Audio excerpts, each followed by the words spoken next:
Let's be honest, most games start strong, then halfway through you're like, wait, why am I delivering soup to an NPC named Greg for 45 minutes? But not these beauties. These are the rare, glorious gems that slap from the first frame to the final boss punch. I'm talking no filler, all killer, games that had me hooked like I just took a sip of Gamer G Fuel mixed with raw emotion. These 15 games are flawless all the way through, so let's go! You know what they say? Never trust a retired treasure hunter. Nathan Drake tried sipping pina coladas in peace, but of course his long-lost brother pops up like, hey bro, remember that one last job?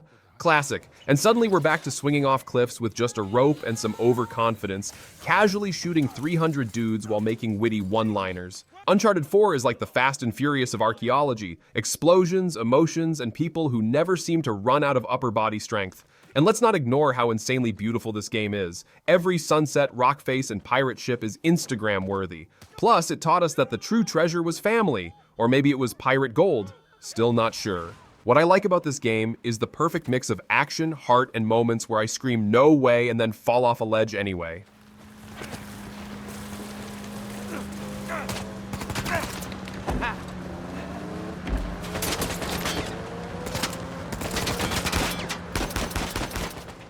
Ah yes, the game that made all of us desperately wish our Hogwarts letter just got lost in the owl mail. You create your custom wizard, stroll into Hogwarts like a total boss, and then casually master ancient magic your professors can't even pronounce.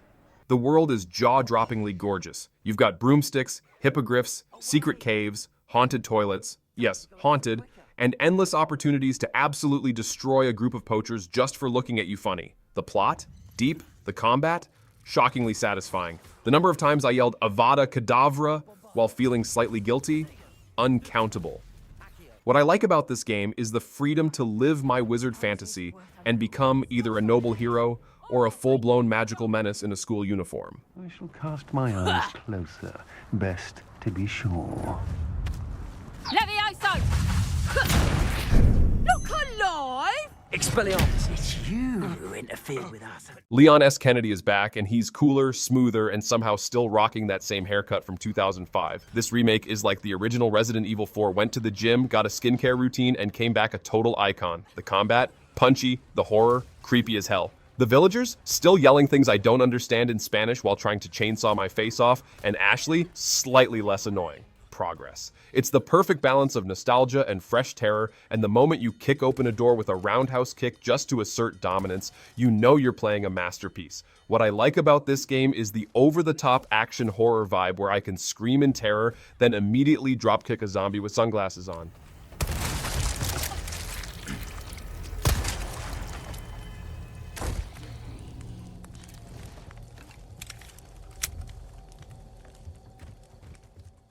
Let me warn you, if you play this game with headphones on, your brain may attempt to leave your skull. Senua's journey is dark, emotional, and so intense you'll feel like you've been on a therapy session with Norse gods.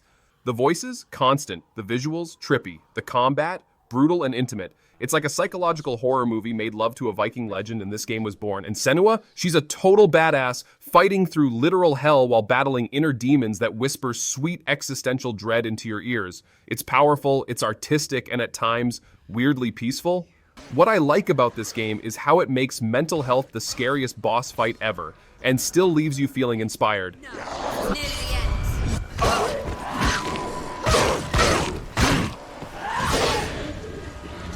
He's gone!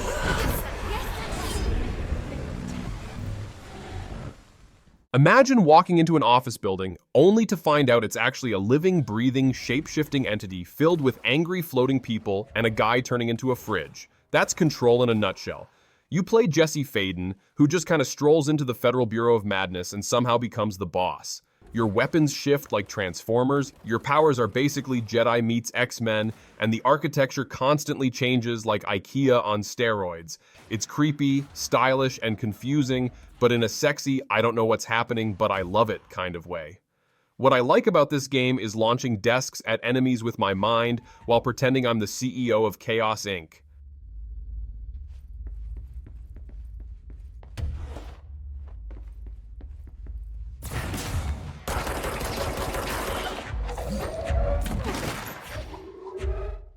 Imagine this, you're a cat, Not just any cat, a parkour expert, robot-whispering, laser-dodging street feline with the emotional depth of a Shakespearean actor. Stray drops you in a neon-lit cyberpunk city filled with sad robots, deadly goo monsters, and buckets you can stick your head into just for fun. The game lets you knock things off shelves, nap in cozy corners, and scratch furniture, all vital cat activities, while unraveling a surprisingly deep and emotional story. And yes, I teared up. Over a cat. In a robot apocalypse. My dog still hasn't forgiven me. What I like about this game is how it made me feel like an adorable furball of chaos and emotion, solving robot problems one meow at a time.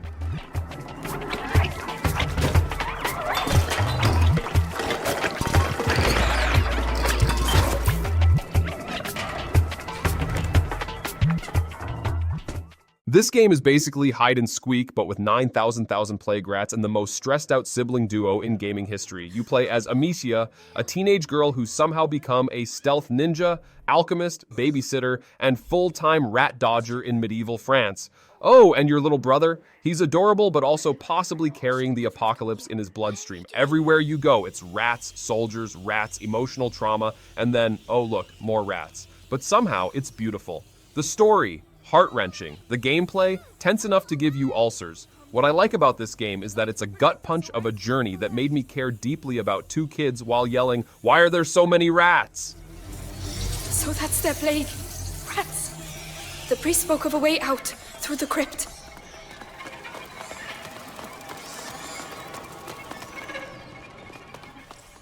You start this game thinking you're Bruce Lee. By the third enemy, you realize you're more like Bruce Least. Sifu is brutally hard, stylish as heck, and it ages your character every time you die, so yes, I aged into a pension plan by the second level. But that's the magic. You fight, you fail, you learn, like a martial arts movie, but interactive and with more rage quits. The combat is a symphony of fists, kicks, and physics-defying dodges. Also, everyone in this game knows Kung Fu, even janitors, especially janitors. What I like about this game is how it turns every fight into a cinematic beatdown, and made me feel cool even when I looked like a 70-year-old grandpa with a death wish.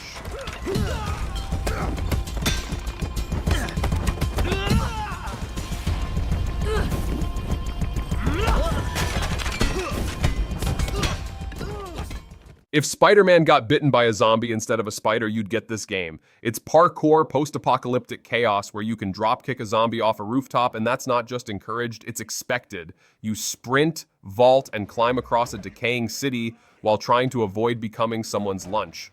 There's a day-night cycle where daytime is for looting, and nighttime is basically run for your life, the game. Also, moral choices. Which means I spent 20 minutes deciding whether to save a water tower or throw a guy off it for funsies.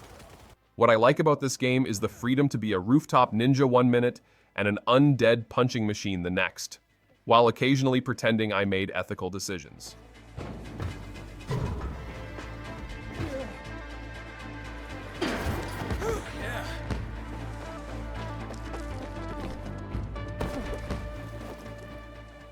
Imagine going through couples therapy, but instead of talking, you shrink down to doll size and fight squirrels in a tree war, get swallowed by a vacuum cleaner, and survive a singing book with terrifying energy. It Takes Two is a wild, creative co-op roller coaster that somehow blends Mario-style platforming, puzzle solving, and emotional storytelling into a game that made me laugh, cry, and scream at my co-op partner for missing every jump. It's the only game where one level is a romantic winter wonderland and the next is a murderous pillow fortress. What I like about this game is it's pure co-op chaos that also somehow fixed my trust issues and possibly ruined my friendships. 10 by 10. Cody, watch your head! I am! Ouch! Back! This game doesn't just tug at your heartstrings, it rips them out, throws them in a blender, and serves them with a side of trauma. The Last of Us Part 1 is a masterpiece of storytelling, emotion, and fungus zombie terror. You play as Joel, a grumpy smuggler turned reluctant dad, and Ellie, the sassiest apocalypse kid ever. The bond between them? Pure gold. The infected? Pure nightmare fuel. Every encounter has you conserving ammo like you're budgeting for a wedding. And those clickers? They sound like demonic rice cookers. But in between, all the horror is a beautifully human story that somehow makes you cry over giraffes. What I like about this game is the perfect combo of brutal gameplay and emotional storytelling that made me scream, shoot, and sob in equal measure.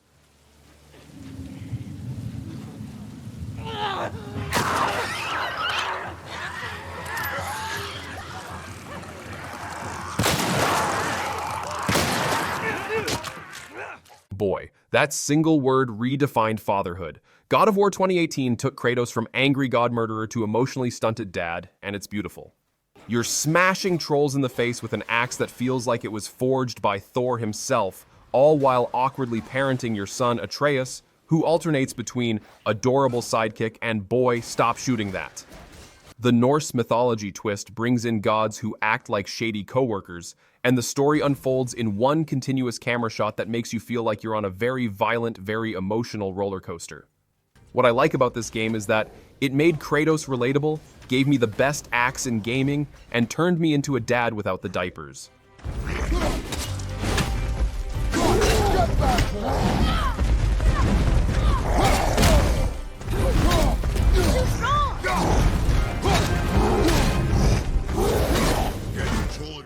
This game is art. No, like actual art. Grizz is a side-scrolling platformer that says, what if feelings were watercolor? You play as a girl dealing with grief, and instead of health bars or enemies, you're solving emotional puzzles while unlocking colors. Yes, colors, like it's the most beautiful therapy session you've ever had. No dialogue, just music, visuals, and your own existential thoughts going, wait, am I the one who's broken? It's short, sweet, and visually stunning, and at one point I just sat there staring at the screen going, is this what peace feels like? What I like about this game is that it made me feel things I didn't know I had while being prettier than 90% of real life.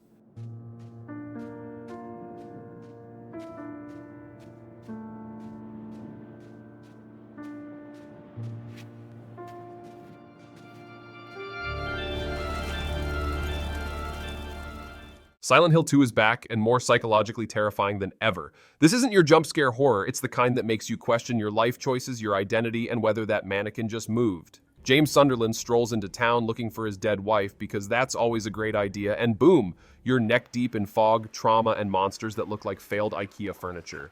The remake cranks up the graphics, the dread, and the disturbing metaphors, and I spent half the game screaming and the other half going, wait, is this about guilt or... What I like about this game is it's terrifying in the smartest way possible and made me scared of my own reflection for a week.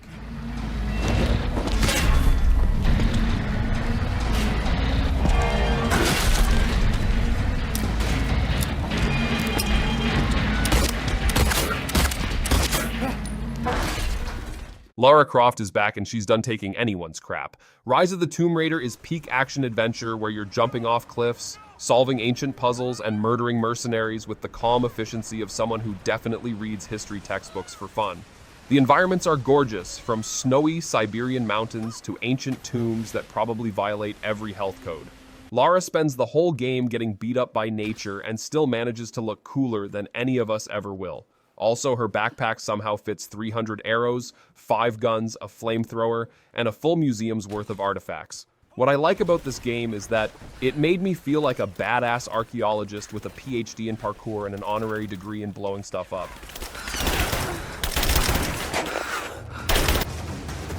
Covering fire! Stand down! We're getting torn apart! And there you have it, 15 games so perfect they could moonwalk across lava and still look cool doing it. If you haven't played at least some of these, don't worry, I'm not judging, but your backlog is. If you enjoyed the video, smash that like button, subscribe for more gaming chaos, and drop a comment telling me which of these games ruined your soul in the best possible way, or just type boy in all caps. I'll know what you mean. Peace out.